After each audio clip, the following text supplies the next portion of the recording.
Welcome to the quarterly assembly of the Justice Roundtable. We're in our 17th year. Can you believe it?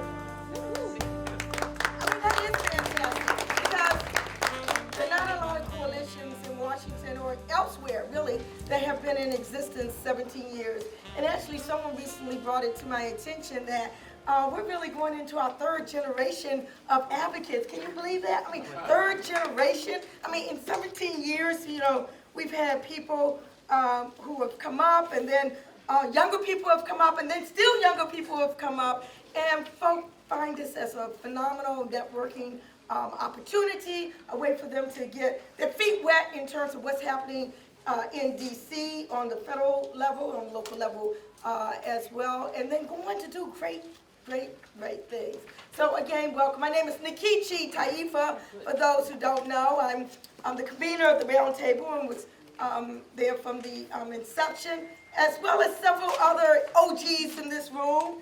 Actually, Pat Aller, you were there around the time of the beginning. I remember we were around that table at the Open Society when we were working out the mechanics of what ultimately became known as the Second Chance Act of 2008. Charlie Sullivan, I know you were there back then in those days. Let me see, who else am I missing? Karen came a little bit later, not too much later. She was there. Who am I missing? You were just a baby. Well, I was a baby too. Anybody else that I'm missing? Oh, Ron. Oh, yeah, Ron. Malcolm. Absolutely. Malcolm was the first director of the sentencing project, who was there not only in the beginnings of the Justice Roundtable, but I also recall way back 10 years earlier than that, when I was at the ACLU, and you were here at the sentencing project, we were around those tables. Charlie Sullivan was around those tables. Ron Hampton, former executive director of the National Black Police Association, was around in those days as well. So let's give it up for the OGs.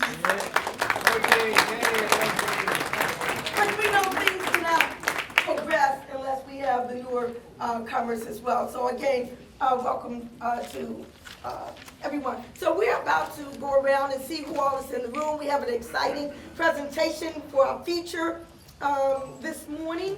And then after that, we're going to have a break, and then we'll come back for those who want to stay for our working group reports. The feature part of the roundtable is always taped. If you have an issue with that, then you might want to leave. Or right along the back part, my understanding is that the lights don't allow for people's faces to be shown. So if you're seated back there and you don't want your face to ever show up anywhere, which it probably won't anyway, but that's a good spot. Just be a silhouette.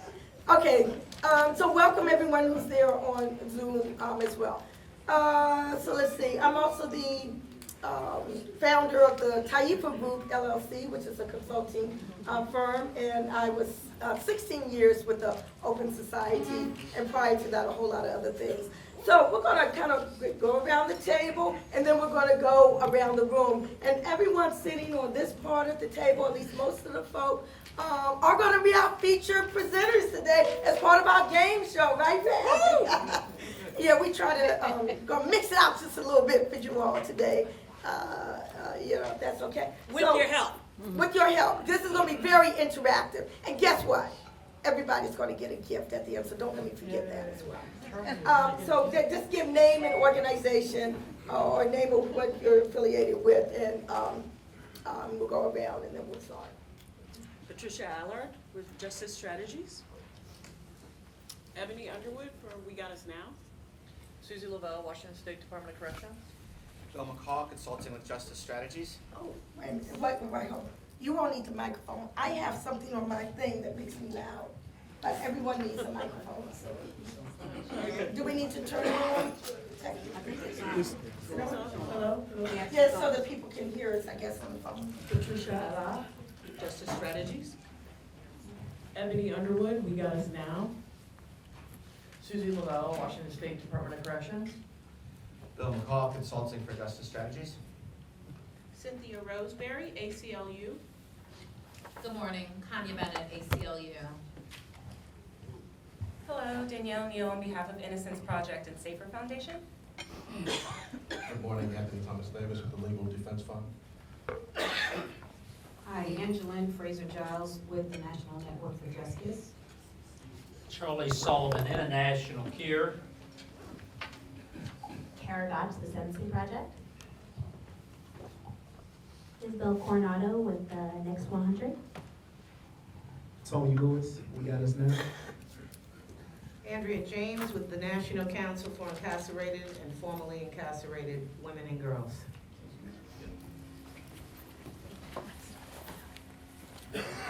Howard Goldridge, co-founder of LEAP, and now with COPS, Citizens Opposing Prohibition.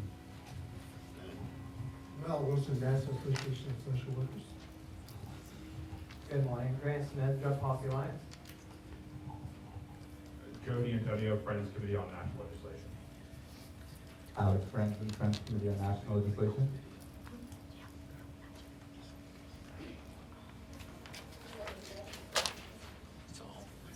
Try it again.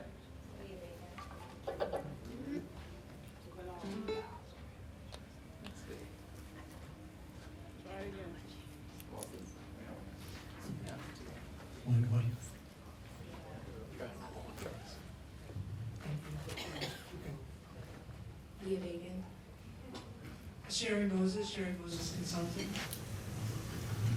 Monica Reed with the National Association of Criminal Defense Lawyers. Nick Weisel, also National Association of Criminal Defense Lawyers. Wendy Lee, NACDL. Marcy Lerman, NACDL.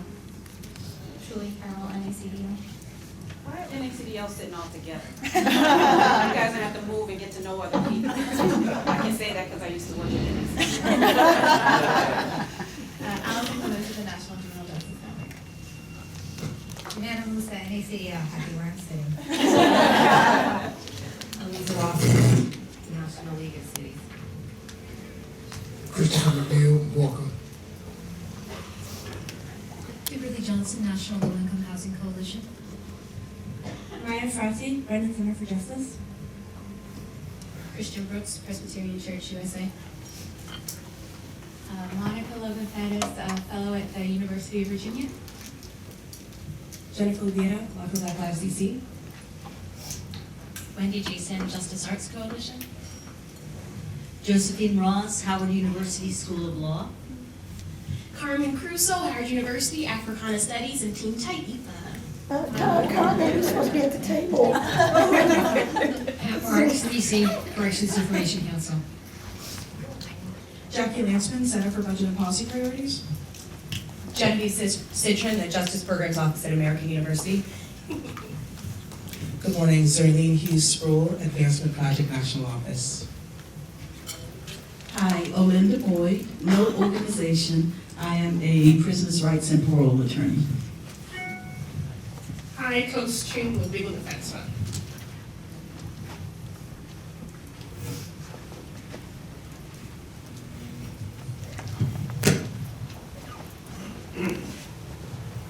Allie Rosenblatt with the Religious Action Center for Reform Judaism.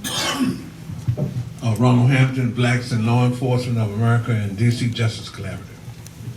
Good morning, Amos Irwin, Law Enforcement Action Partnership. Good morning, Attorney Carlton Miller with Forward.us. Good morning, Dominic Brody, interning with LEAP. Hi, Sierra Berkmeyer, Legal Defense Fund. Pauline Sullivan with CURE. Annalise Hafer with CURE. Malcolm Young, private attorney, formerly with Project New Opportunity. Chip Parkhurst with Vera Institute. Logan Schmidt, also with Vera. Paula Thompson with Voices for a Second Chance and the DC Reentry Action Network. Good morning, everyone. Louis Sawyer, Jubilee Reentry Housing Program and also DC Reentry Task Force. Good morning, my name is Courtney Stewart. I'm the chairman of the National Reentry Network for Returning Citizens. Matthew Bolger, Cut 50. Miriam Abaya, Young Center for Immigrant Children's Rights. Mary Miller Flowers, the Young Center for Immigrant Children's Rights. John Standard with the Church of Scientology's National Affairs Office. And the Senate also with the Church of Scientology National Affairs Office. Good morning, Samuel Kaplan with CURE DC. Good morning. morning, Vince Radicini, independent producer of the 1 in 4 podcast. Is there anyone else? So those of you who are dialing in, they can't hear. I'm just gonna work on the issue to see if we can, figure it out. This was done several years ago.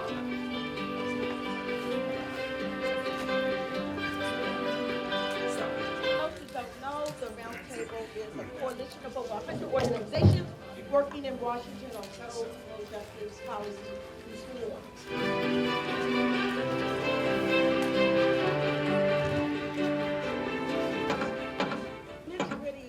The Roundtable is his working group, and that's where strategy is discussed, brainstorming is done, and we can really get down in the weeds with the lifeblood of the Justice Roundtable.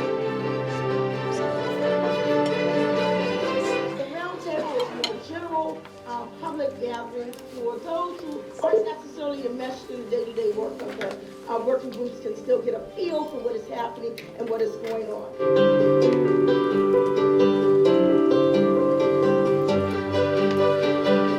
The Justice Roundtable was the catalyst behind the passage of the Second Chance Act in 2008.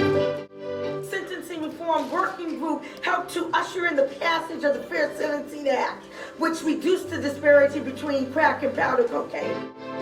Our Commutations and Pardons Working Group works very closely with respect to the Obama-era clemency initiative, which resulted in the release from unjust incarceration of over 1,700 people.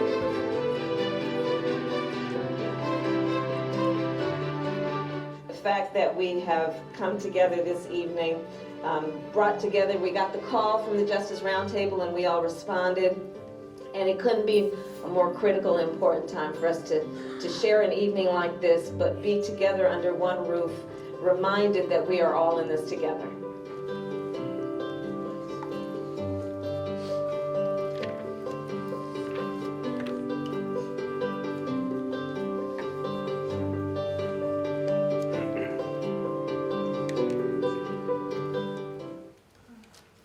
Our intern's great. Y'all know I could never have done that. We need to update it. That was several years ago. Let me just get to my PowerPoint here. If there's anyone on the phone who would like to introduce themselves, I'm not quite sure if we have the audio up that will allow that to happen, but if we do, if we can do that now.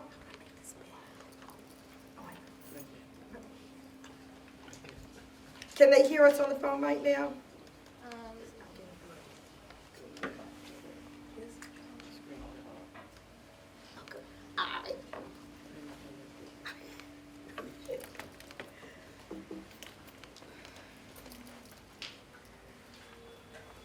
Oops. Okay, they can hear on the phone. Okay, does anyone want to introduce themselves quickly? If you can hear us, just go ahead and say your name and introduce yourself. Broward, Credit Center for Justice. The microphone. Just go ahead. For Right to Roadshow, the American Constitution Society. All right, anyone else?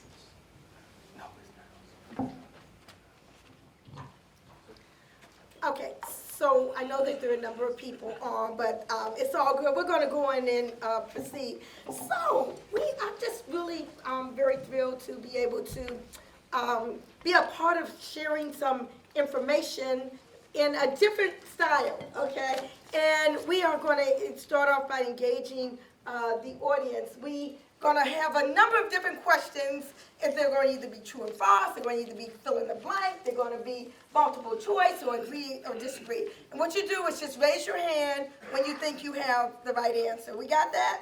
Okay. Okay. And this is going to be around our topic, which we'll hear on part 2 of the game show. But we're going to start off with some general questions.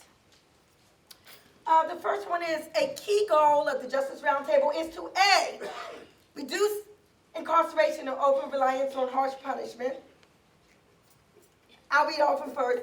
B, emphasize punishment over prevention. C, to promote racial disparities.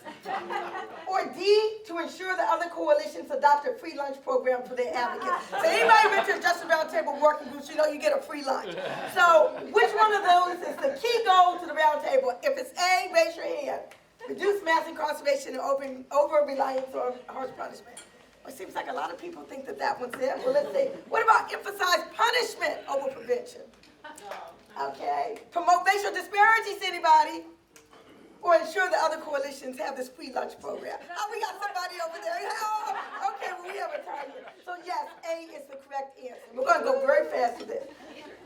The primary goal of the criminal legal system should be restoration for all parties, including the victim, impacted community, as well as the person who committed the crime. Do you agree strongly with the issue? Do you agree somewhat? Do you disagree somewhat, or do you disagree strongly? So the primary goal of the criminal legal system should be the restoration of all parties, including the victim, including the impacted community, as well as the person who committed the crime. Who agrees strongly with that statement? Who agrees somewhat? Somewhat? Okay, okay, well, we got our former sheriff, police officer, okay. Disagree somewhat? Or disagree strongly? We had to disagree somewhat. So why, I'm just curious, Malcolm, why you say disagree somewhat? Well, I think the primary goal of the criminal legal system is to adjudicate, provide due process and to fairly adjudicate guilt or not guilt. And this has to do with the disposition. We all support this in terms of the disposition, but we also need to have a criminal justice system that protects due process rights, protects trial rights, and protects the liberty and freedoms of individuals who are facing prosecution by their government. So I think what you're saying is, I forgot what the question was, they keep going, it's one of the goals. Yeah. And because everything that you listed were goals too, so thank you for that. What about this one? The United States leads the world in A, racial reconciliation. Does the U.S. lead the world in compassion?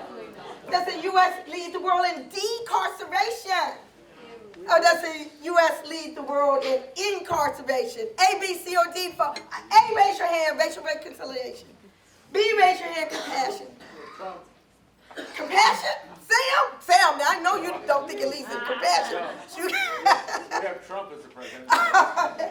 C, decarceration, or D, incarceration. All right, I forgot what supposed to do this. Okay. The only people advocates should be concerned about are first-time nonviolent drug offenders. A, strongly agree. Raise your hand if you think that's the only people these advocates should be concerned with. Somewhat agree, somewhat disagree, or strongly disagree. Yes. Okay, I'd like to see that. They're not the only people. We need to be concerned about everybody who's part of the system. Which issue has the Justice Roundtable not yet featured in an assembly? Aging in prison, A. If you think we have not addressed that as part of our feature, raise your hand. Lengthy sentences, B. Civil commitment, C. The private prison industry, D. That's clear. Only those who really have been around we really haven't done anything in the private prison industry yet.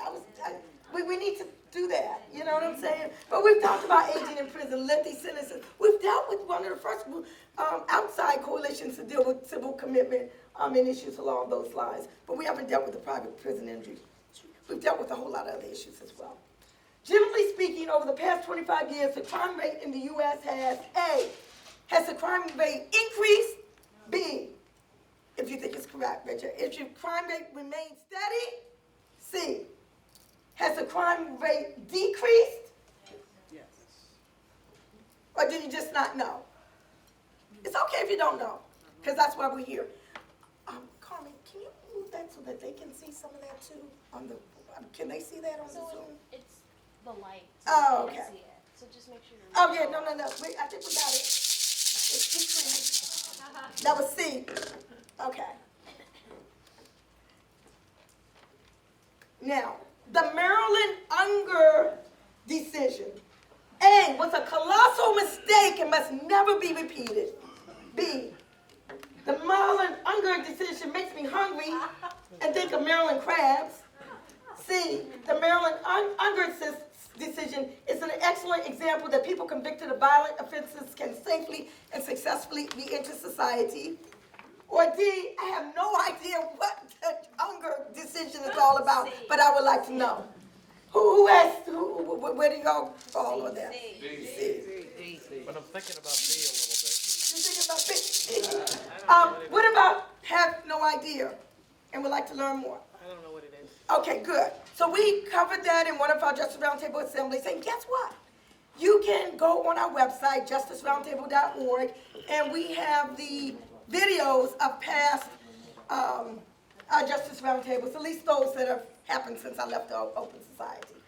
Okay, we got to keep going real fast. The Second Look Act refers to A, second look, reincarnation, you get a second chance. B, the reentry bill passed in 2008. C, the second title of the First Step Act.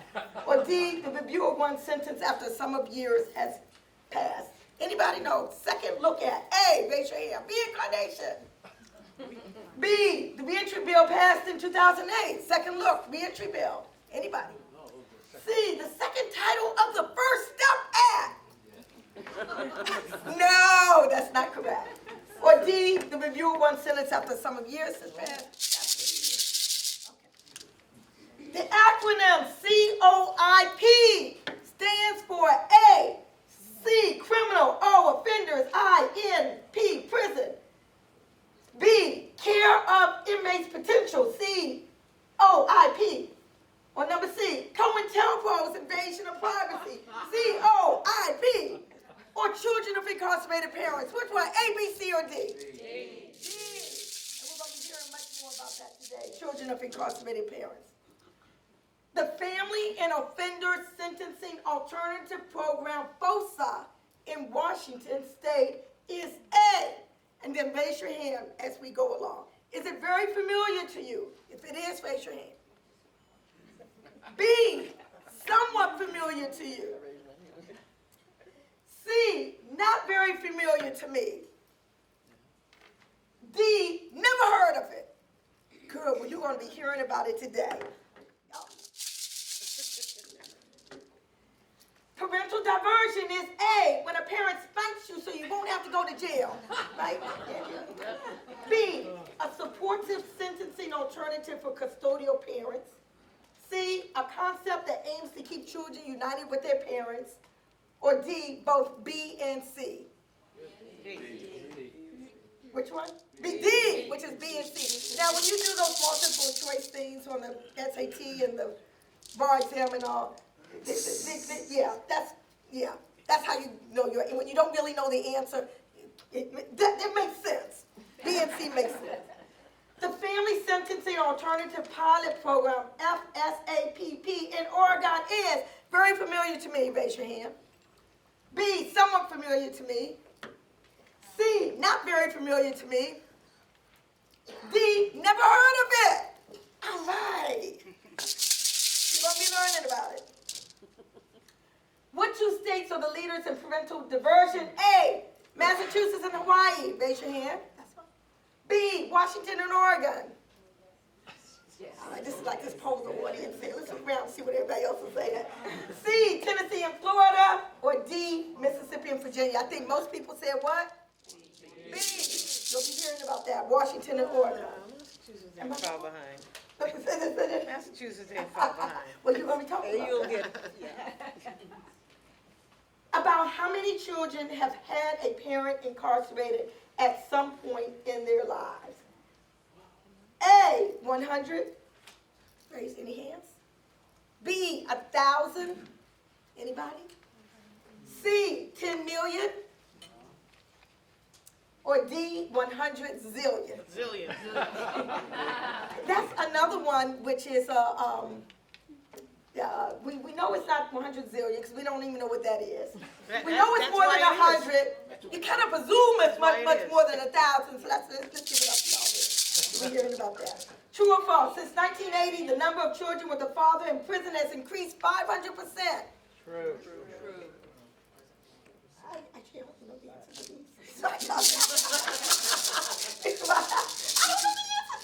Okay, true or false? The Washington, oh yes, I do. I can figure it out. The Washington Department of Corrections works collaboratively with the Judiciary, Child Welfare, and the Department of Early Learning for the effective delivery of the family and offender sentence and alternative closure program. True or false? Because it just sounds like it's true, right? We're gonna find out why. True or false? It's easy for children to visit parents in prison. True or false? False. I don't know the answer to this one, Pat. 304A allocation provides a total funding pool for each of the appropriations bills, and I tune out whenever I hear appropriations. That's why I'm so glad we're going to be doing this in a fun file. Notice the 302B allocation. True or false? False. I don't know. Okay, false. The Because he knows people are 302A experts. allocation. Well, you're going to be talking about that bill. Okay. Okay, those were our add-on questions. So I'm going to turn it over to my co-host right here, Pat Allen, because she's the expert. This is her baby, okay? And her team is back to it. I'm just going to turn it over to you.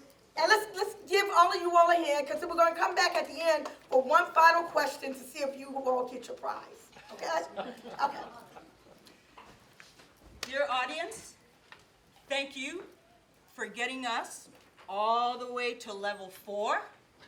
Now I will turn to our panel of experts, game show participants, who will basically have 4 minutes each to respond to particular questions to provide a fuller picture of parenting sentencing alternative, children of incarcerated parents, state efforts, as well as how the appropriations process can be used to actually win.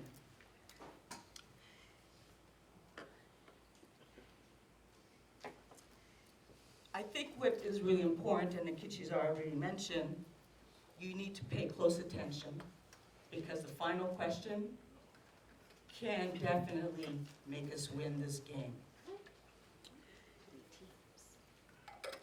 We are starting with team We Got Us Now. Ebony Underwood,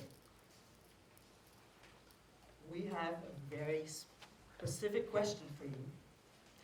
And that is, we know that you've traveled the country to speak to lots of children, adult children of incarcerated parents. And children, and young children. And young children as well.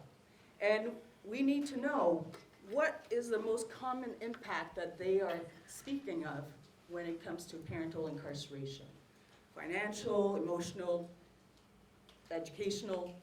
Please let us know. What are they saying? Thank you, Pat. So We Got Us Now is a national organization. It's the first of its kind, built by, led by, and about children and young adults impacted by parental incarceration. Major reason why we started this organization is because our voices are often, and our stories are often untold. Severely traumatized, devastated, and just really just by the impact of separation of a parent. And the commonality that I found in this work from... Yes, the commonality that I found in this work is that the way that the issue was approached was that it was looked at as a monolithic issue. It is not a monolithic issue. Children are impacted at the local level, local jails. Children are impacted at the state level, state prisons. Children are impacted at the federal level, having parents in federal facilities.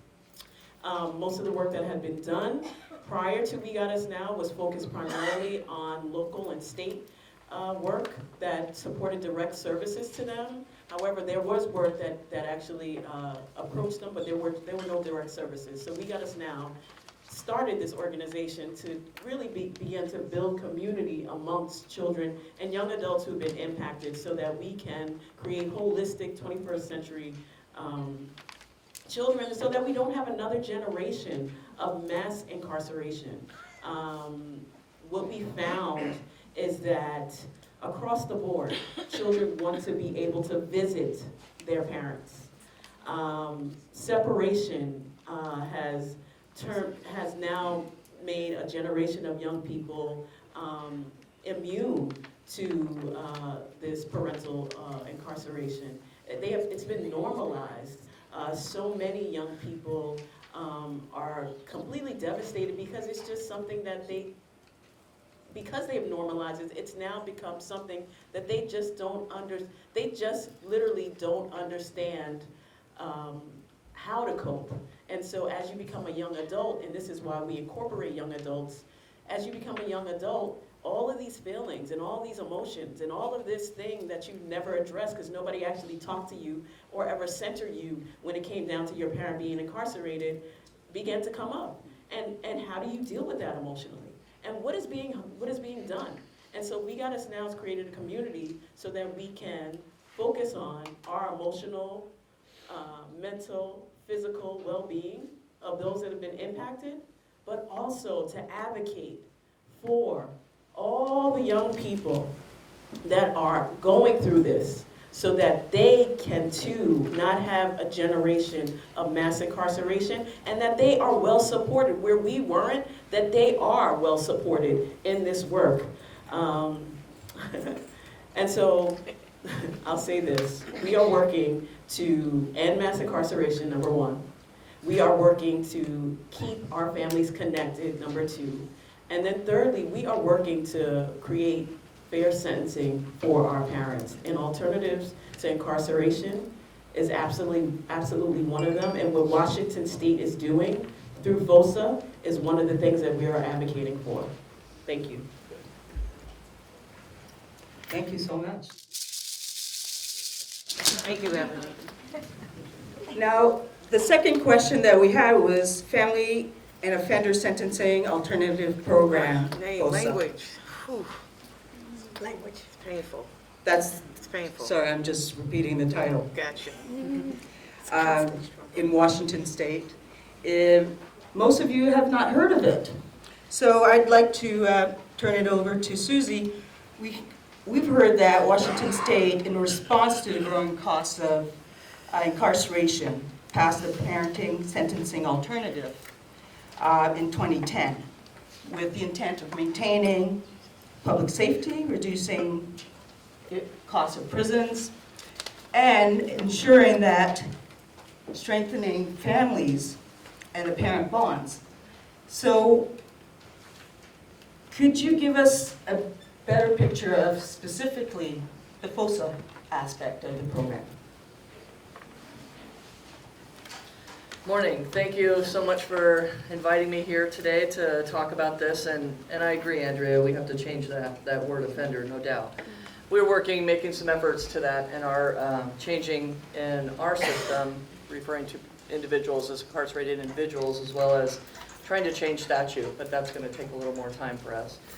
This alternative came out of, honestly, around 2008, 2009. We were having to close prisons in our state because of the lowered economy, some of the other issues we were having. We're also seeing an increased incoming population of women, and a lot of those women were mothers. And so this concept of the parenting sentencing alternative was really born out of a prison reduction idea from staff. And we talked about if we can transfer nonviolent individuals out of prison up to a year early and be able to work with them on parenting skills, setting up structure, and all those kinds of things, we thought that was a win-win. So our legislature went through and passed that bill and enacted in June of 2010, and we're starting our 10th year working with our population. I have provided some fact sheets that Angeline has that she can pass around. It kind of gives an idea about the criteria for which someone would be eligible to be able to be considered. So our FOSA option, which is our courtside alternative, it provides an option for an individual who is facing a prison sentence to ask for consideration of an alternative. The court would order our department to do a risk assessment. Within that, we have several domains of information that we provide regarding their history. They're not enough. I think I'm going to give you one so you can post it on, Yeah, put it on the website. And NACDL, could you guys just take one since there's half the room is NACDL? You guys know I'm a tease you. So it offers an opportunity for a judge to consider an alternative to prison. There is no requirement for a minimum or a maximum number of time that that individual would serve. It's just that if the court determines it's an appropriate alternative, he or she may sentence and waive the prison sentence and impose 12 months community custody. That's what our supervision is called in our state. And with that, we work, the law requires us to work with our Department of Social Health and Services, Division of Children, Youth, and Families, and work closely to be able to come up with opportunities for our incarcerated parents. As an adult Department of Corrections, that was not our strong suit, and so it was really important that we developed a multidisciplinary screening team to help us. On the court side, we do rely on the court to make the determination of risk and how they see that as appropriate. All those cases stay with the court, so we do quarterly reviews with the court. We have a lot of engagement with our judicial partners around supporting people to remain with their kids. We utilize the Strengthening Families model out of the Early Learning Department, and that's the structure for which we work with our individuals. We also ask that each of our individuals be what we call present parents, which is first that you're clean and sober, and second that you're learning the skills and abilities to prioritize your kids. The other part of that is that fundamentally, each participant, we really focus on parenting. So it's about reading to your kids every day. It's about having dinner time without distraction of TV or electronics. It's about learning how to formulate that structure and support kids. And so our interactions are very different. It's not, did you have police contact? Are you clean? It's really, hey, how's it going at bedtime? Talk to me about a high-stress time of your day. So we're really trying to help people develop those skills to manage themselves with their families. And we've actually found that currently we only have 11% return to prison rate in 9 years for the population who successfully completed. And that is compared to an average of 3-year period in our state, it's 32 to 34%. So we've had a lot of success with our parents. I'm really, really proud of the work of our staff. Thank you. This is incredible. I have the best little song thing to end it when people are still talking, and I haven't been able to use it. That's quite all right. It's coming. I'm sure it is. So what 2 states are key leaders in parenting diversion? To me, there's several, and the one that was placed here is Washington and Oregon, just because of the time frame, the documentation that they're doing. But there is so much more happening. We have 4 other states have passed laws, and those include Massachusetts, Tennessee, Illinois, California. And we have Andrea James from TEAM, National Council for Incarcerated and Formerly Incarcerated Women and Girls. And we understand that in Massachusetts and Tennessee, lots is happening. And we would love to hear in terms of how it's been received and what is the movement forward in those states. Okay. So, hi everybody, we're the National Council for Incarcerated and Formerly Incarcerated Women and Girls. We started our work inside of a federal prison in Danbury, Connecticut back in 2010, and our work has grown ever since. We are an abolitionist organization. We work, all our membership is a diverse body of women and girls, LGBTQ, gender nonconforming. We unapologetically advocate on behalf of women and girls, and that is the common thread, the experience of incarceration and being directly affected by incarceration. However, we are an abolitionist organization, and we center ourselves around the liberation of Black women and helping people to understand the historical and political context in this country that brought us to where we are today. So we do that, and we do it unapologetically. We had to figure out, we have this massive goal at the National Council, always have. It was determined when we were in the prison that our goal was going to be to end the incarceration of women and girls. We mean it, and we had to figure out over the years how to operationalize that. And so we formally became the National Council after years of doing hyperlocal work, mostly out of Massachusetts through Families for Justice as Healing, which is the organization, the first of our organizations that was started in the federal prison for women in Danbury, Connecticut. And we had to figure out this massive way of how do we operationalize a goal of ending incarceration of women and girls. And we've spent specifically the last 3 years really focusing on what that looks like. And it comes down for us in pretty much 4 buckets of hyperlocal organizing spaces, where women are working on everything from transforming harm to an array of things. Closing jails and prisons, national coalitions, and movement lawyering. Those are the 4 buckets that we primarily work from out of, and we do it under a national infrastructure and now international. We have created an international coalition of incarcerated and formerly incarcerated women and girls. We've been in prisons in 7 countries and about to have our first international convening of women from around the globe. The stories are all the same. And so we do this under a national infrastructure called Reimagining Communities. Purposefully, after a 2-year listening tour from Appalachia to California to Roxbury, Massachusetts, and everywhere else that we could sit down, little kitchen tables, all the way up to 50 women coalitions, and then culminating in July of 2018 into a national town hall meeting that comprised of 35 communities across the country led by formerly incarcerated women.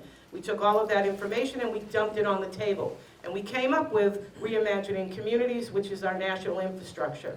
And we did it, and we call it that because it is a direct pushback to a narrative that we no longer, as formerly incarcerated women and women who are most directly affected, want to continue to support in our communities as we do this hyperlocal work to end incarceration of women and girls.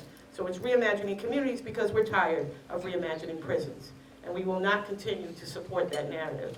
And so moving forward, we in the prison wrote our first primary caretaker bill all the way back in 2010 as incarcerated women. We knew nothing about anything.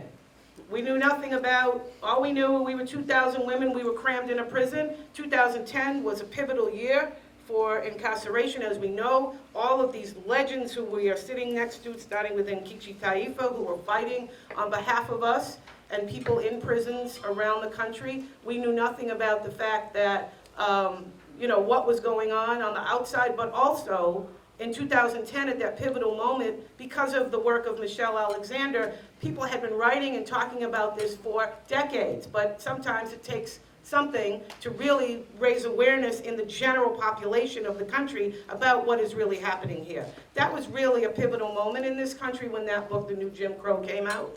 And we heard nothing, however, about women. And we were 2,000 women crammed into a prison. And more than 90% of us were mothers. We heard nothing about our children on the outside that we were struggling to stay connected to. And I just want to be clear, and I know I'm less than a second left. I want to be very clear about how we define incarcerated women. Our prisons are crammed full of incarcerated women that don't need to be taught anything about how to parent. Okay? That is not the basis of the primary caretaker bills that we work on behalf of. We work on it as a diversion, which means we want to stop the flow of women in, not give the DOC the opportunity to decide who can come out, but also to understand that we have separated women from their children, particularly black and brown women. It has been one of the most destructive and disruptive things to happen in our communities in terms of the Adoption Safe Family Act combined with mass just incarceration in general.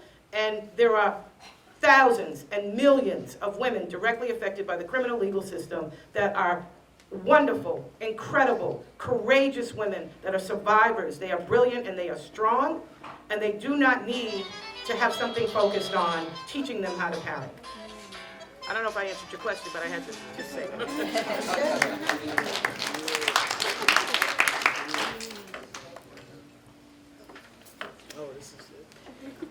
Sorry, Pat.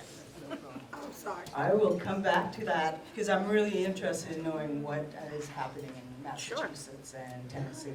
But and 9 other thank states. You. I beg your pardon? And 9 other states. Of course. And that's the thing. I mean, the National Coalition has been so involved in making sure that the primary caregiver bill is going forward and ensuring that parenting sentencing alternatives are moving forward. I think it's really important to hear what can happen when people get together and really get to work. Tony Lewis, team, we got us now.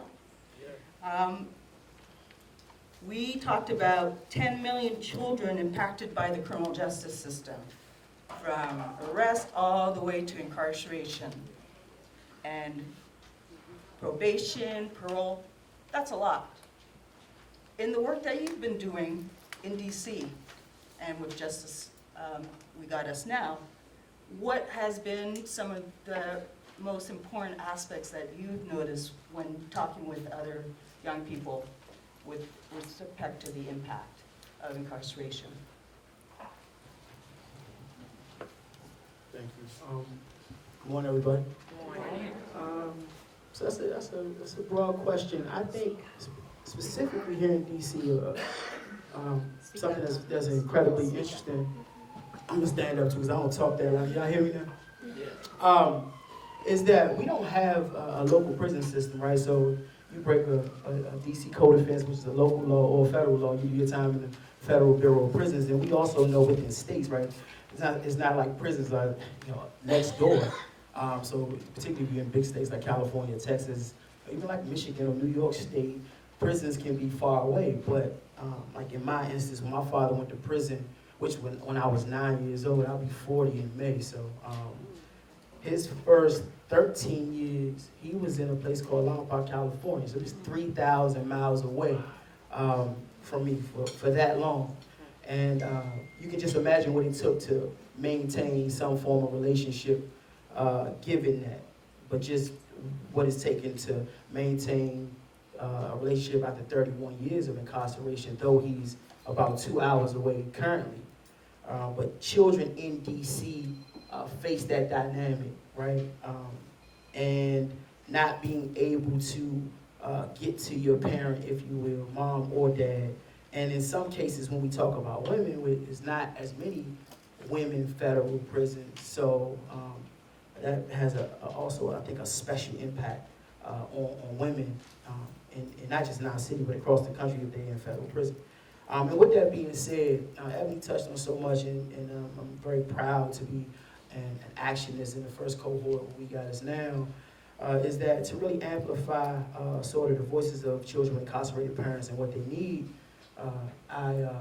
When my dad went to prison, my mother started to really battle severe mental illness, where my friends, most of them had incarcerated fathers too. A lot of their moms dealt with addiction.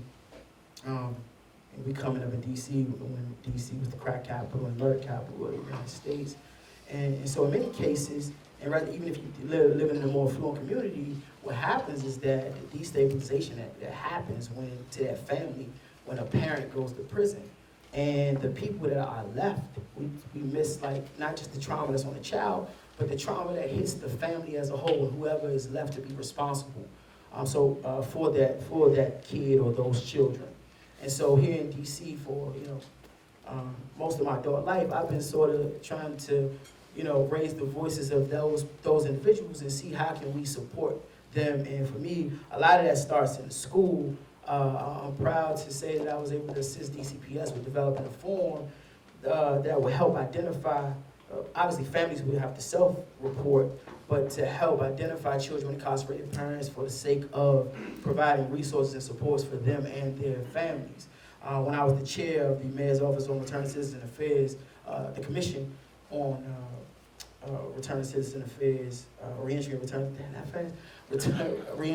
Citizen Affairs, we were able to expand through the Office on Return to Citizen Affairs, expand sort of the family reunification trips where we take families free of charge to federal prisons in the Mid-Atlantic region. But again, DC residents are all across the country. So there's a need to maintain those relationships and those bonds. There's also, I think, this conversation has to be connected to what happens when those parents return. How do we keep people in the community? The bulk of my work is in reentry, helping men and women that connect to family-sustaining jobs and things of that nature, amongst other things. So reentry, children with incarcerated parents, decarceration, the school-to-prison pipeline, all of those things are interconnected, and I think we have to deal with it and work with it as such, with the children and the children's trajectory and their future being the focal point of all of that. And in closing, as I land my plane, as we talk about things like video visiting, things of that nature that people tout as like a benefit, we cannot rely on that, right? To me, we should utilize that to have the pediatrician talk to the incarcerated parent. We should utilize that for the teacher to converse with the incarcerated parent, but not substitute the necessity for that child and their parents to be connected.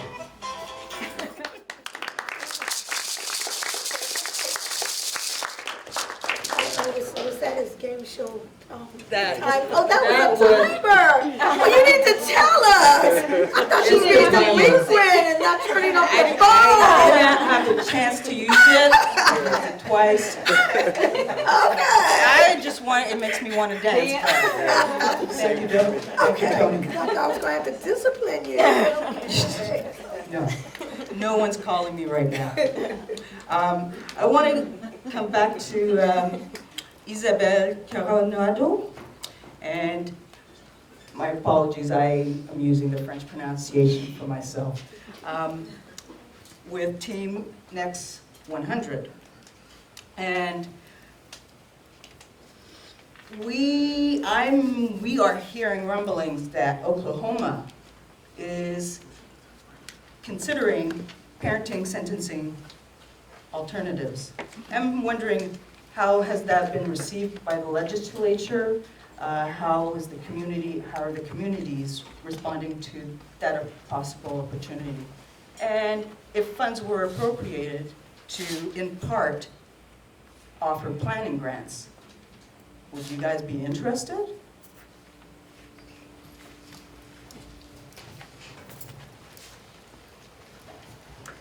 SJ Estango. My name is Isabel Coronado. I'm a Muskogee Creek citizen from Muskogee, Oklahoma, and I'm a policy entrepreneur with the Next 100.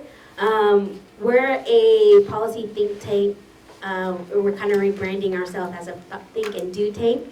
And what we are is basically, so the next generation is in the room making policy solutions and decisions for impacted people. So I work on criminal justice reform, specifically on children of incarcerated parents and the indigenous incarceration rate. Something that sorry to break it to you, but something I'm always saying is, you know, this fueled mass incarceration didn't start with the '94 crime bill. It started with the construction of prisons on native land and understanding like how our people, we never perceived these punitive measures as solutions. So just to kind of give you a grand scheme of my great state of Oklahoma, we were #1 in incarceration for men and women last year, but then we had one of the biggest commutation in U.S. history where we commuted 500 people. So that moved us down to #2 for incarceration. And so we're really wanting to continue that momentum right now with the governor and his state address. He is very interested and have been wanting to continue the momentum from last year and continuing our efforts in Oklahoma. But something that's really scaring me is his budget that came out and how conservative it is, and since Oklahoma does really rely on gas and oil money, and that's been low. And looking at our odds right now, it's not looking that great. So having this appropriation money would help us get this type of support that we need in Oklahoma. And so another part of the question was communities. How are communities receiving this? They want it. So they want it so much that they've been putting on initiatives in Oklahoma for the people to vote on, because there's been such a slow going to make these changes.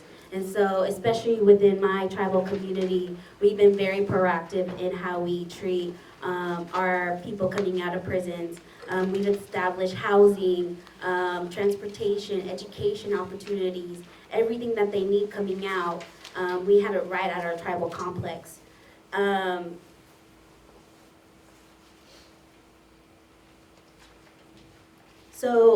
And that's just not even my community. There's so many communities that are making sure that we are doing our part in not being #2, because that's not a bragging right, you know. And continuing our efforts. Thank you.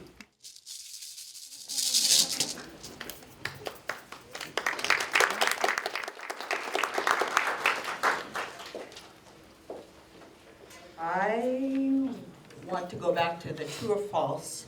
Washington DOC works collaboratively with Judiciary, Child Welfare, Department of Early Learning for effective delivery of the FOSA program, which is true, but how does that work?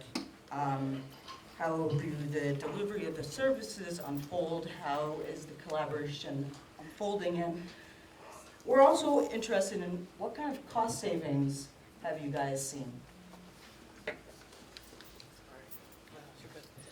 So it was, I guess we could call it the wisdom of our lawmakers, maybe. It was an opportunity when the law was crafted to require, in our state, our two largest agencies were our Corrections Department and our Division of Social Health and Services. And so within that, and since that time, there's been some switches around. So it's now Division of Children, Youth, and Families. And what we do is, the law requires us to work together. So when we know that about 85% of our incarcerated participants who are coming out, either on the back end portion or are being diverted, have experience or receive services. And so of that 85%, about 10 to 13% at any given time have open dependency cases. And so what we do is quarterly, we go out with social workers to homes, we do that together. Part of our intent is for the law to reduce duplicative services. So when we have someone that's engaged in other systems, we want to make sure that we're sharing that information, that we're not requiring individuals to do the same testing, evaluations, classes 3 times just to meet different entities. And so that's one of the things, and when you talked about cost savings, that's one of those kinds of things that come into that fold. So what we've found over time is that we need to have a certain number of individuals participating, being diverted from prison in order to achieve the savings. Probably makes sense in some ways. We know that at the time that we had our alternative, it was based on a average sentence of 22 months. And it costs roughly, depending on where you're at, but mostly in our state, it's around $69 a day, roughly, to incarcerate women and that's not always inclusive of mental health or other services that oftentimes are required in healthcare. So it also costs roughly in our state around $26,000 a year to supervise somebody. On FOSA, it's about $32,000 a year because it's a lower number than what the average supervision caseload would be. We purposefully did that because we know that we need to have our employees really engaging with the population. We adopted that we get cross-training. So in terms of the partnership, our staff get training around recognizing signs of abuse and neglect, how to work with kids more, how to understand family dynamics, the difference between a family with 2 parents, family with step-parents, family with blended kids. There's different dynamics and risk factors that we look at. We also try and come up with those best practices in terms of understanding trauma, understanding previous histories. We also get in and really talk about what people want. You know, it's amazing to think that as much people as we incarcerate in this country, we do not do a very good job about asking what are your needs, what do you need? We think we know as a corrections agency, we have these answers, and that's just not the case. And so we really changed how we approach the work, and we really approached it more around a collaborative effort. It's not, about us, it's about our individuals, it's about the kids. And one of the things that's really, really important for us is to be able to find partners that can help us rally around supporting kids. We know that children of incarcerated parents oftentimes experience isolation. There's some guilt sometimes for kids, there's some blame sometimes for kids, and there's a total lack of understanding of what's happening. And so we know that that has a traumatic effect, and we're hoping that by creating these relationships, and not only with other professionals in the system, to be able to circle around and provide services, but also with our staff and how we're approaching the work differently. And I think in a large part, we have a lot of feedback from our participants. We do, they call a lot, talk to us about what's happening, their kids, troubles that they're having. We get a lot of pictures around stuff, and it's a whole different side of, I guess, what I would call a corrections opportunity that we've not tapped into or taken advantage of a lot in our country. So, thank you. Thank you. I would like to return to the question in terms of what is happening in Massachusetts and Tennessee, and what are some of the efforts that council has done, taken on. But also, I realize that there are probably others, states that you guys are trying to push for the primary caregiver bill. Yep, and so the work that we do around legislatively and policy advocacy is really just tools. So I just want to be clear about that in terms of how we do our work. So it could be anything. It's just a tool. Primary caretaker bill is just a tool to do really deep, in the mud community organizing. And so with the primary caretaker bill, we worked on that bill for a really long time, and then got it passed. And we don't work through the Department of Correction, though. We really understand that these prisons are going to exist for a really long time. We have, on the federal level, really meaningless passage of the First Step Act, which is about a prison reform, which is absolutely ridiculous to us. No, do we not want everybody that's had the incremental benefits of the First Step Act? Of course we do. But we know that there's no intention in this country, pretty much in any state, and clearly on the federal level, to significantly decarcerate people and to lead to closing of prisons and the reliance not being on a criminal punishment system. And so we focus our work really not on implementing, as we get these things passed, the Department of Correction. And in Massachusetts, for instance, we actually have a Department of Correction that's proposing to build a new women's prison for $50 million. The governor's budget that just came out is proposing a $75 million increase to the Department of Correction. And there's a regional lockup in Suffolk County where we already have, that's Boston, that's right, where we already have 2 county jails that incarcerate people. And so our implementation of, once we get a bill like the primary caretaker bill passed, is really through educating public defenders. We've written the motion to help public defenders. We've worked with the Public Defender's Office Training Division to figure out how do we draft a motion that, and as a former public defender, I know that having something like this in your tool belt, where you just get somebody to tell you, here's what this thing can do, and here's the motion you can file to get it done. That's huge, because you go into court and you're bombarded by a million different things that are going on. And so what this would actually provide, what we're fighting for now on the federal level, would actually give us an opportunity, in addition to the grants, to begin the planning grants. It would also be huge for states like Massachusetts and Tennessee that have passed it and are not relying and going through the process of working with the Department of Correction to implement it. We need money to help us do the things that we need to do on the ground to actually get this fully implemented and used, and actually a cornerstone of criminal defense work in our states. And so that comes from, we have court watch, we have participatory defense. All of these actions happen from within the hyper-local organizing spaces that are led in every single county around Massachusetts by formerly incarcerated and currently incarcerated, because there's absolutely nothing that we do, absolutely nothing that we do that does not include leadership of women inside. If it's federal, it's the federal women. Federal women, by the way, wrote the Dignity for Incarcerated Women Act. Just want to be very clear about that. And so, and they wrote it from inside and sent it out to us, and we worked that. So that's what's most important, the difference. And I wanted to describe that because I really want people to understand that we cannot continue to be stuck in this framework of prisons. We've got to broaden our horizons to understand that there are actually people in their hyper-local communities that are working to create a system outside of a current system that is only focusing. Shout out to you, Courtney. Hey, brother, how you doing?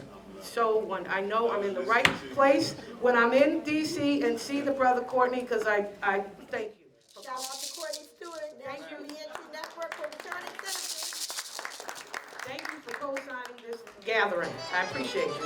But really just to help people to encourage us, stop thinking within a framework of incarceration in prisons. There's work that's happening by the most directly affected people on the ground in their hyperlocal neighborhoods. It's going to take us a minute. There's a gray area. There's got a lot of work, but that's what abolition is. It's trying. It's experimenting. It's the people leading the way, and that's what we're doing with this.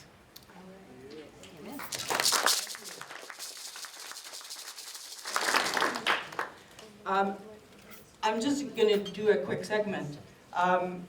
Some folks know that I'm Canadian, and I left DC in 2000. I left the States in 2008 because I felt like there's powerful formerly incarcerated folk movement emerging. And I thought, make some room, leave. And it seemed that, so I did leave. I stayed in Canada for a bit, and then I realized, okay, the moment was not quite right. Maybe I needed to come back and do a bit more.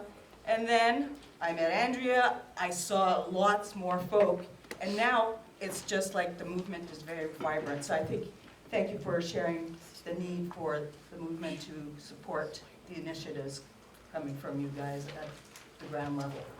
I want to turn over to Isabelle, where the question was, it is easy for children to visit parents in prison.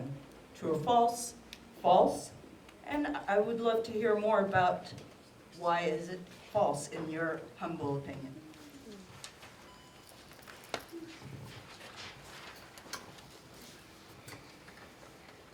Ooh, that is so many stories from just that question, but something I had mentioned earlier is I'm an impacted person. My mom was formerly incarcerated. I saw her get arrested at 7 years old and get sentenced to a state prison. And through that was one of the horrors of having to figure out how am I going to go up to see my mom from someone who I've seen every single day that used to brush my hair every night and put me to bed and always took me to school, to now seeing her once a month.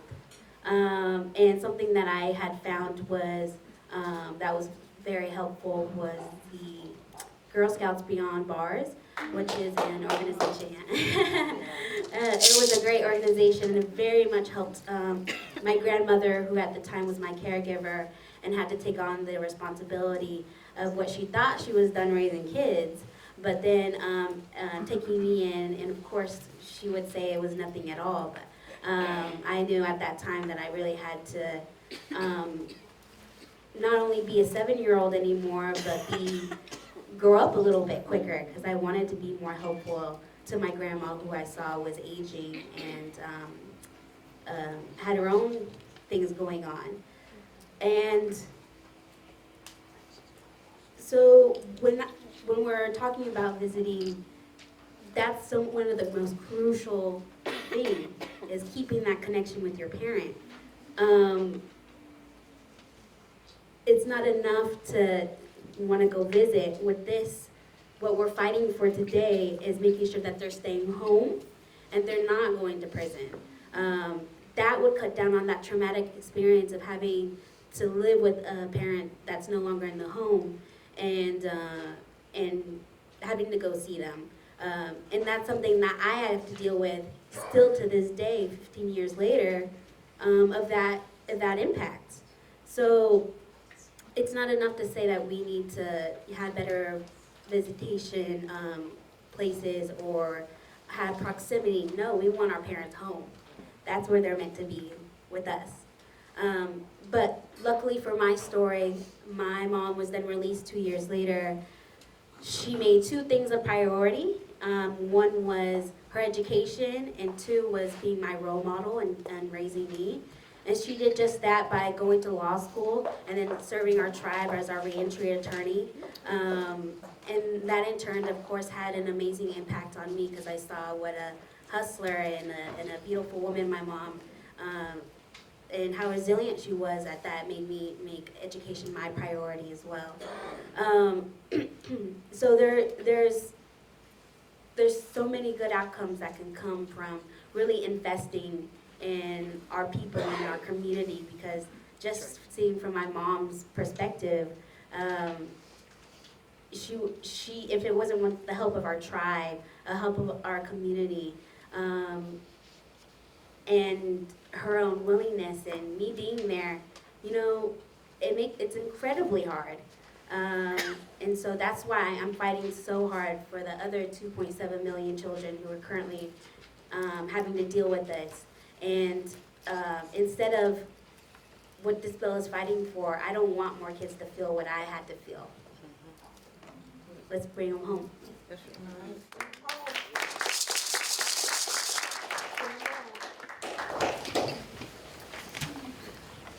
Would love to get a bit more thought from Ebony based on what you've been hearing around the table and where we, and also personal reflection, if you will. Yeah, this is a really powerful conversation, of course, always for me. Having been impacted for, this will be the 32nd year that my father's been incarcerated. He was part of the first round of convictions made during the war on drugs, part of a drug conspiracy. And for 25 of those years, I never talked about this to anyone, because it was just extremely devastating. Having to visit him all across the country. He's in federal prison. So I had me and my siblings, my 3 siblings, have visited him across the country in 9 different federal facilities. The reason why is because he has never stopped being a dad. From the moment of his incarceration, he was very present. When I was devastated and did not visit him for the first year, he reached out to us every day. When he asked, like, why haven't you all visited me, we just kind of were like devastated by it. Like, what do you do? Like, there's no instructions for, you know, when your parent is incarcerated. When you have a very present parent and then all of a sudden they're taken away, my first thought was to just, I literally just ignored it. My coping mechanism was to ignore it and just trying to deal, because it's such a close impact. It's literally the person that brought you onto this planet. And so how do you explain what that feels like? How does anyone really like explain what that feels like, or describe what that feels like? The impact of that is just indescribable. It's not normal. We have normalized it. I've normalized it. You know, little things like the commoditization of this experience also, having been impacted for decades, the commoditization of the relationship now as an adult that I have to have with my father in order to speak to him every day. I have to send him money in his commissary in order to visit him every day or every month. I have to spend money, at least $500, to just go visit him, because I don't have a car, so I have to rent a car. And because I don't have a car, I have to rent a car that's I can only visit on Saturdays and Sundays, and because I can only visit on Saturdays and Sundays, the rental car spaces are not open on Sundays, so that means I have to rent it for the entire weekend, not considering tolls, not considering gas, not considering money that I have to spend once I am in the visiting room to actually feed him, because he says that's like eating a 5-star meal when you go into the visiting room. So there's so many things that people just do not understand about the impact of having to visit a parent incarcerated.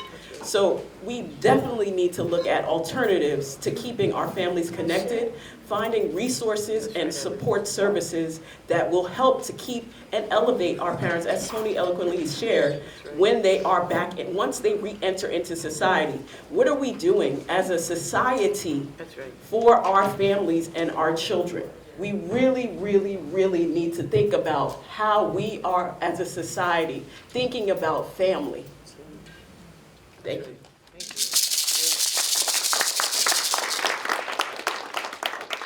Thank you, Ebony. I also think the intergenerational malaise is very significant because your dad is not only a dad, he's a grandfather. Yes. And so what's the impact in terms of your grandchildren, or his grandchildren, your kids? And also, to me, his support, and we always say it takes a village to raise a child, but your dad wasn't available the way you should have had him available. So to me, that's a very important piece also. The kid,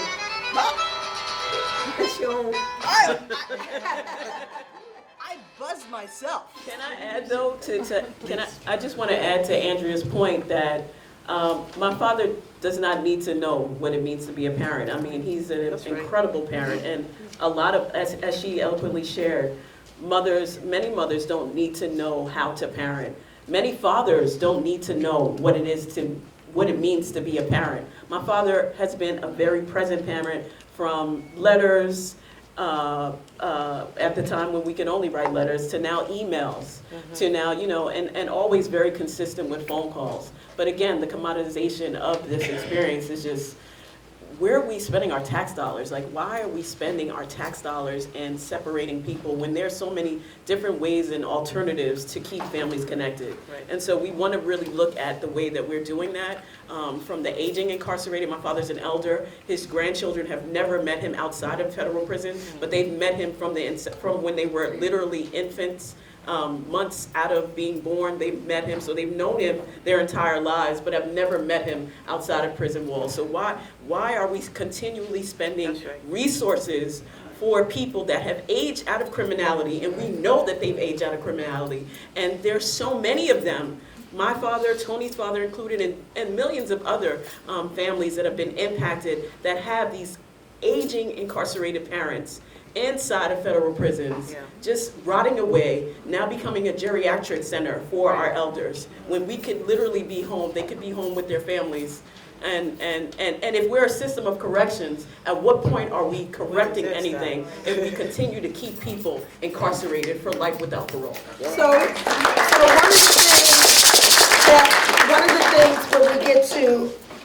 one of the things when we get to our working group reports, you'll hear what the working groups of Justice Roundtable are doing to address that very issue. But we're going to almost continue to finish out this part, and we'll get to our working groups. Great. I think Tony will last words. Amen. So 2 more. Tony is an author, and I would love to hear more about the books. Slug. Yes. Thank you. Yeah, my book, Slug, A Boy's Life in the Age of Mass Incarceration, is, in my opinion, right, I'm biased, but it's really good, you guys. But yeah, I mean that though. It really unpacks all that we're discussing. And sort of, my goal was to humanize our situation, and my family situation being, in my mind, a microcosm of millions of families around the country. And to really talk about, right, that somebody that can be considered a drug kingpin, how he parented from prison. And if people admire me or applaud me for my contributions to the community or to society, then I didn't just drop out the sky. I come from him. That's right. So it was my way of humanizing, and then asking America, though, like, you can stand on our corner and see the dome of the Capitol. So what other variables played a part in what went on in my neighborhood? And people like my father have been held accountable or are held accountable, but just us, right? Nobody else is held accountable. It's kind of was my thought. And I think me as a person, and again, what I've done has sort of, it forces a person to think twice about some of these myths that they hold about who and what we are. And so I wanted Slug to be that. In the last 5 years, I've been in endless middle schools, high schools, colleges, and to see the book impact those that do not come from my kind of community or my kind of situation has been remarkable. But it's also been as remarkable to see people feel supported, students feel like they're not alone anymore. People reading through this book and seeing themselves in it and being empowered by that. that they are not, they don't have to be ashamed, that they don't have to hide that their parent isn't a bad person. And I think there's a great power in that, and I'm extremely proud of that. One of the, you mentioned, we just heard about, like, I'm a parent also, and taking my children, just to change gears real quick as I land my plane, I think it really is important to see how pervasive this thing has been, right? It has not been about one generation of people, right, or two. It's three. It's still, Ebony's dad has been in prison 32 years, my father 31 years, both of them are life without parole. So we've had to, you know, become who we are, and we have children, we're parents, spouses, and even thinking about the impacts that it has on your relationships.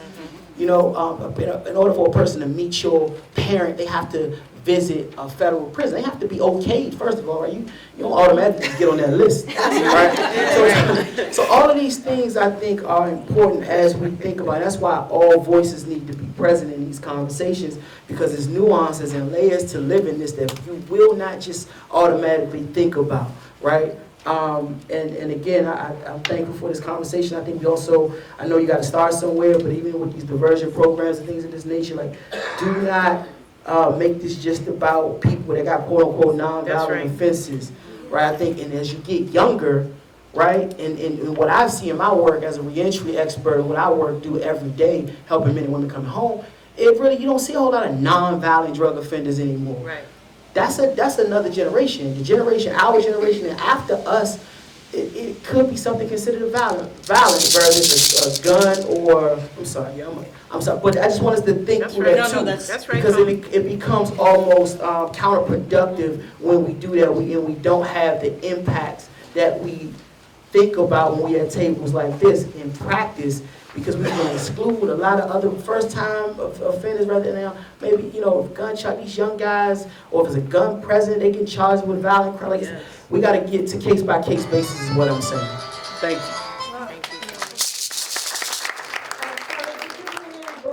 you. I did not, oh, can I, I'm so bad at that. I'm not a good salesman, but I didn't bring books, but you can find Amazon, iBooks, if you're in DC, Politics and Prose, Busboys and Poets. Say the name. Slug. S-L-U-G-G, thank you. Slug, S-L-U-G-G. You like, what the hell is that? That's my name, that's my nickname, right? So just wanted to say that's what people call me in my neighborhood. People, I love it. A Boy's Life in the Age of Mass Incarceration. And go buy that and share it. And if you're in a position, in particular, any schools, universities, anything like that, your office, book clubs, all that kind of stuff, I think is well worth the investment. Thank you. Okay. Thank you, Tony. All right, last question for a game participant. True or false? The allocation, please. Could you elaborate on that? Say who Explain he that. is. Bill. Bill McCall. I tend to stand and walk around, so I apologize if I wander out of the frame here. This is a little bit of a homecoming, actually. Bill, you're OG too. Yeah, I think I'm allowed to claim first generation roundtable. I was, for those of you who don't know, I was at Drug Policy Alliance, and before that, Alcohol Drug Counselors Association, and have worked for many years on HIV criminalization. I'm just leaving 16 years at AIDS United and working on HIV, and I'm going to be doing consulting. And actually, I'm deeply, deeply honored that my first consulting work is for this group right here with Justice Strategies. And I'm going to answer the question first about what are these allocations, but then I'm going to tell you what it is that we can do, at least at the federal level, that we're working on. So the 302A allocation, not 304A, so that's why that was false, is the allocation from the budget down to a number of categories in which spending takes place. One of those categories is appropriations, and that's an area that I have some expertise in. Don't even begin to ask me what those other categories are, I couldn't tell you.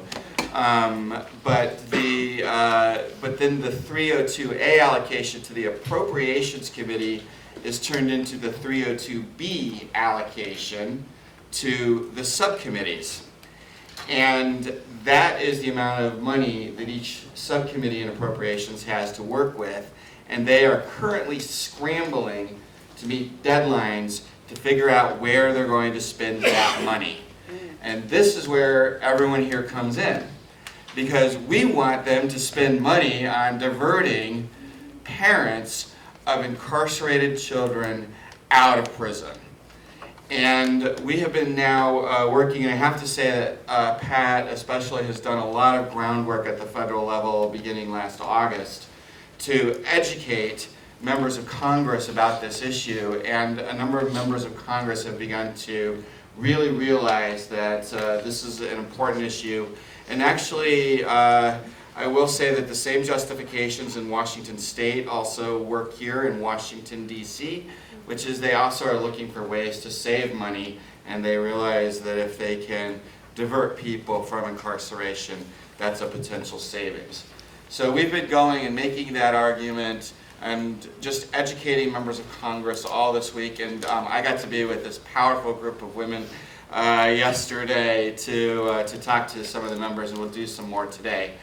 But what I want to let you know that we're working on is creating a Dear Colleague letter that would work to create a grant. We're trying to find a grant within the Office of Justice Programs, very likely at the Office of Juvenile Justice and Delinquency Programs in that office, for about $5 million that will be applied to these programs that are either on the ground or, as Pat mentioned, for planning grants that will help states to plan diversion programs. We're focusing specifically on diversion, so that at the point of sentencing, so that we can keep people out of prison altogether. So I think what I finally do want to wind up and say is that there are about 3 things that I think this group could do. The first is I need to tell you what the deadlines are. March 13th, so a week from Friday, is the deadline in Commerce, Justice, Science, which is the Appropriations Subcommittee that gets that 302B allocation, to make to receive requests for funding. So the first thing that would be helpful is if anyone has members of Congress that they'd like to approach with forms and that request, I can help set you up with that and do that. Forms, by the way, are the sort of individual members' requests into the Appropriations Subcommittee. I will tell you that I believe Congress has devised practically a system of what they're doing with these forms is they're trying to discourage people from getting in and making the requests. They make them very difficult. So if anyone happens to have time and a member of Congress that they want to approach, we'll help you do that. The second thing is, if you are an organization, we are working with Representative Jayapal from Washington to get a Dear Colleague letter out that we hope will come out it has to come out next week. There have not been any promises that this is definitely coming out, but if it comes out, it's going to happen really fast, and we may need your organization to sign on to that letter like in a 24-hour turnaround. And we will be approaching you about that and asking for your help, but we need as many organizations as possible to support that sign-on letter. So that's 2. A third one is, can you help us to get that letter in front of members of Congress so that they can sign on? That's likely all going to happen before the 13th. If anyone, Grant, has an alert system that would allow us to get a letter out to every member of Congress, we would appreciate that. And I know that there might be others in the room that might be able to do that. And then I said that there were 3, and now I'm just lying because I've got more. The other couple of things are, oh yes, I got 1 minute, okay. We are going to try and work on getting an alert out to people as widely as possible to urge them to get their members of Congress to sign on. If you can help spread that alert to all of your networks, that would help us immensely, and again, that's likely to happen as early as next week. By the way, the same process is going to repeat in the Senate. March 29th is that deadline. And then finally, as we're moving forward, I think we're going to come back to this community and ask for information and stories that we can begin to share, because there's nothing like telling an individual and personal story like you have just heard here today for these members of Congress and their staff to really understand and relate. When someone comes in and says that they are a child of an incarcerated parent, that impact is just so amazing. So that's our goal. We want to, okay, and I'm going to just stop. Thank you all very much. I'm glad to be here. I want to thank the panel, and I also want to let you know, when we were meeting folks on the Hill, at least 2 staffers immediately disclosed to us that they were the children of an incarcerated parent. So, not a surprise, but I thought... It's a surprise. No, not at all, not at all. And so, we have very good support, but it is really important to sort of see. 10 million is very serious. So thank you all. So, thank you for that. And thank you, panelists, for all our panelists. We have one final question, a big hand. But you know, it's not a surprise, really, because there's so many people out there who are impacted people, even in this room, who are not identifying, don't identify as an impacted person. I mean, we talked about Courtney over there, and then I saw Lewis, and of course, you know, Tony and Isabel and Andrea and Ebony and all like that. But there's so many people who are also impacted, okay? But you just don't even know about it. That's another long story for another long day, so I won't even talk about that. But we do have one last question to see whether we can get our prize. We're going to take a 5-minute break, and then we're going to come back for our working group reports.